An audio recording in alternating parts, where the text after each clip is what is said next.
I hate the astrology right now. And next week after the eclipse, we've got Mars entering into Scorpio and then making a square to Pluto. That is like literally one of my least favorite transits ever to talk about, to live through. But I'm going to tell you some things to help you so you don't have to be scared. You can be empowered and ready, all set. Here's the most important thing to know. This is not new. This is the final turning point. This square is the final major pivot and turning point in the cycle between Mars and Pluto in their most recent cycle.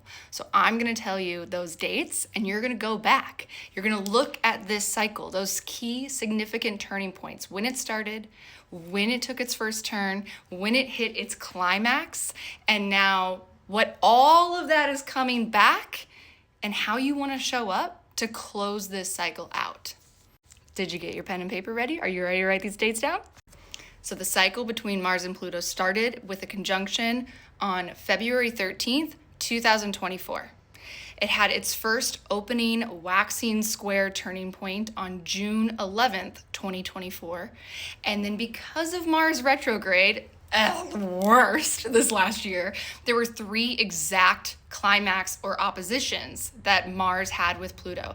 Those dates are November 3rd, 2024, January 2nd, 2025, and finally April 26th, 2025. A little bit about Mars, Pluto, to remind you why I don't like this. Mars is the planet of our drive, our action, our ambition, our ability to assert ourselves, to fight, to confront, to compete, to win.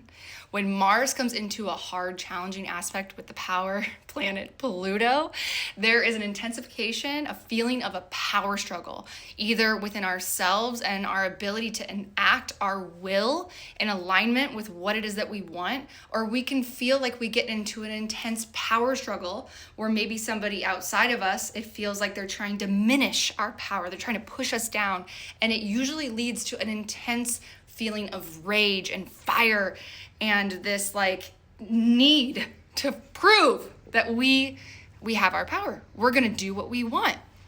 Okay, but like sometimes that just leads to like really disruptive, destructive fighting, volatility, and sometimes burning down bridges that like you can't rebuild.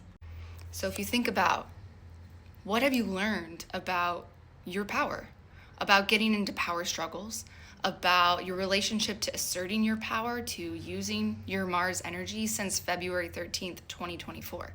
You can go back and look at those dates. You can track what were the major themes, the major events, the major characters that were playing into this cycle. And then you can use that as data collection information to inform you how you want to show up. What does the next phase of evolution, of empowerment for Mars, for you, look like? That way, when it happens, when the trigger comes up, when the struggle baits you in, you have a choice. You have a strategy. You won't be scared. You'll be ready.